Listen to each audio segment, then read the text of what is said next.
with no canvas. Subscribe right now. And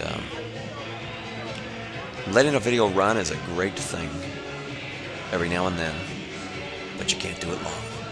The deluge is just too large. And I'm glad that these place markers I had in place at this time, you know, bookends or whatever of art school and my roommates and everything, were there. This all dissolved. Something died. It kept me compartmentalized. Gave me a discipline I might not have had for myself, and that is to let's record this. Let's make this what's in the box. Let's pull this box out later on. But it almost gave me a discipline I might not have been ready to have at that time. I trusted my sensibilities and my gut, and a lot of times when you do that, it'll serve you very well. I think to myself, well, what else could I have videotaped between this time and now that I could have gotten something out of that I haven't videotaped? Yeah, not too much springs to mind. You know, I had my career, my boring stuff I did, you know, for just to make money, you know, corporate video and stuff like that.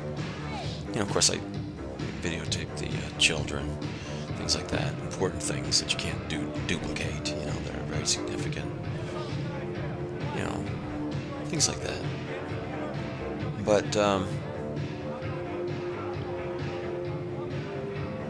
1 year from now, in 1987, 1 year after this video, is really the end and the beginning. It's like they always say in the graduation announcement. The speaker gets up there and says, "This is not the end, this is the beginning." It's so true. And for me, I turned my camera off, turned my mind on.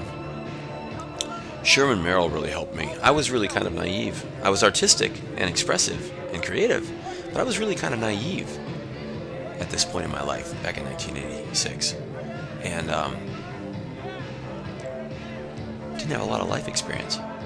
They had a lot of great gifts, but not a lot of life experience, not anything to do with them. Sherman Merrill in his class, History of Ideas, really helped to turn me on as far as that goes. And as far as artistic concepts, Jane Hammond really helped to let me know what a true artistic concept really was. Jane Hammond, and between Jane Hammond and Sherman Merrill, and a little bit of John Beam in there, I really came alive, and started out 1 year after this, and stopped the learning. Didn't stop the learning. I stopped the learning of art school, but I started the doing of life. But I kept the learning going on while the doing was going on, but in different capacities. I started life. I started out as a corporate executive at A&P, at Landover Production Center, doing drawings for those A&P circulars. If you all shopped at the A&P during college, you know, those little drawings, the cross-hatching, they were all done in pen and ink for the circulars. That was me. And Mick Ellison, he was my senior. He got the job first, and I came and joined him for about 10 months, and then he left, and I left. What a crazy way to start a job. How much more commercial can you get? But you learn from all things, if you choose to. You know, that's enough to say right there. You know, learn from all things if you choose to. That's enough to get somebody started right there, leave us in an artistic point of view to leave behind. Only problem is that would only prompt chaos, because you can learn from all things, but are you learning anything valuable? Are you learning anything that could be possibly beneficial to the human race? Are you learning anything beneficial to yourself? Everybody you see in this room, everybody you see in the world, they're all learning. Learning in and of itself is not enough.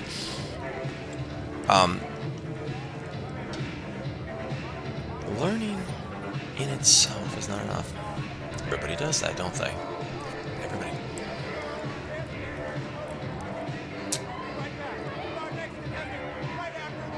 But are they really learning, or are they gaining knowledge that just helps them to cope?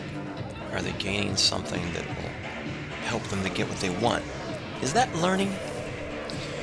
Or is that just like, you know, that movie, The Matrix, you know, to keep themselves happy in The Matrix, you know, just keep themselves happy and contented and finding that they get what they want,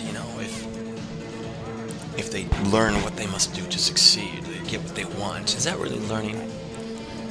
You really only learned a small system or a small palette of tools worth of things in life, and it amounted to getting you by in the way that you sought to do or that you saw fit. I wouldn't call that learning. It's like, I'm a drummer, okay? You have to keep the hands and the feet moving, but you got to do different things at the same time.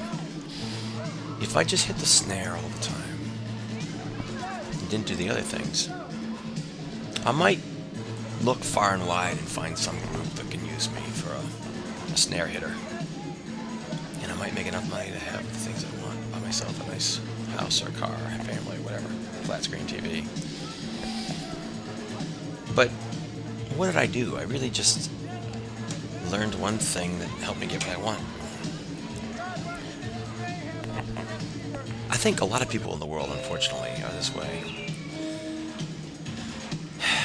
One of the things that art can help a person to realize is learning goes so far beyond that. So far beyond just getting what you want, finding a system of events and occurrences and whatnot that'll help you to get what you want. Learning is to really find meaning in it all, And to be a creative artist, you must learn to find meaning in it all, and then inject your artistic vision into that, mix it around, work with that meaning, and translate it back somehow. Not only to tell the person what the meaning you found was, because the other person could find that meaning or find another meaning similar to it, but why did what you find mean something? And why should it mean something to someone else? If you are good at learning, and you're good as an artist, you know, even if you're struggling, you know what I'm talking about.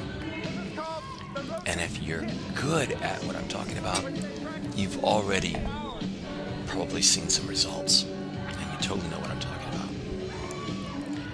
And if you don't know what I'm talking about, chances are you're coasting through life just fine, and I don't want to say maybe you should just keep on going, but unless some big obstruction comes up in front of you that makes you deviate from your path, I'll just leave you with the suggestion that there's more. So, anyway, that's what the artist does. They know there's more. They study the moreness. They delve into it. And an artist that does art for art's sake learns from the moreness and benefits from the moreness. An artist such as myself, who is about transferring what you learn in the moreness onto the others. It's about the vision, Art C1, vision of Art C1. It's about the transference of what I learn in the moreness onto others. That's what it's about for me. And I would love to hear from artists that are on that page with me. I mean, I can find the artists that are on a different page all the time. There are many artists in the world, many artists, and I think it's wonderful. I'm glad there's many artists in the world. Far too few of them, quite frankly. There's people that should be artists that aren't, or it hasn't dawned on them, or our government, our schools, our society does not lift art very high. They do not make art happen. They do not encourage artists. Artists encourage themselves, and they become because they must. And they break through in spite of anything else they find around them, and they become artists. With no canvas, subscribe right now.